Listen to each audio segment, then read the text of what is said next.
Italy laid claim to inventing fish and chips and bringing the dish to the UK in an EU menu, suggesting Venetian immigrants brought it to the British Isles. Fish has proved one of the most contentious areas in the Brexit trade deal, but it was served to Prime Minister Boris Johnson on a plate during talks in Brussels. Last week, Mr. Johnson and President of the European Commission Ursula von der Leyen dined on a starter of scallops and a main course of steamed turbot at the Berlaymont building.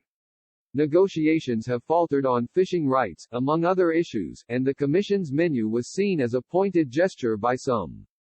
Mr. Johnson and Mrs. von der Leyen were served pumpkin soup and scallops to start, followed by a main course of steamed turbot, mashed potatoes with wasabi and vegetables.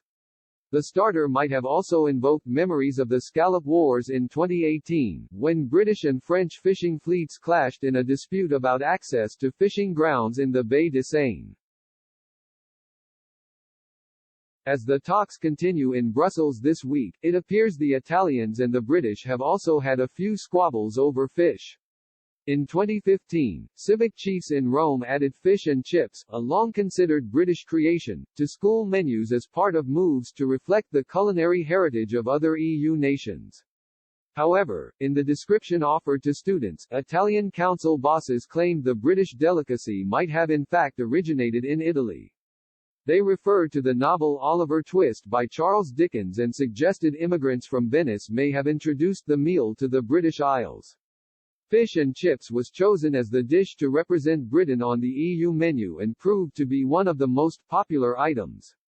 Other dishes were Belgian specialty beer braised chicken as well as the likes of goulash, croque monsieur, Wiener Schnitzel and hot dogs. Andrew Crook, treasurer of the National Federation of Fish Friers, told The Telegraph he had never heard anything about the Italians bringing over fish and chips. He said it was first served up in about 1860 and that the Lees of Mossley and the Mallons of London both staked claims to be the first. The Rome menu is offered to about 145,000 pupils in the capital from nursery to middle school age groups. However, it ran into controversy with some parents suggesting parts of the menu strayed too far from the healthy Mediterranean diet.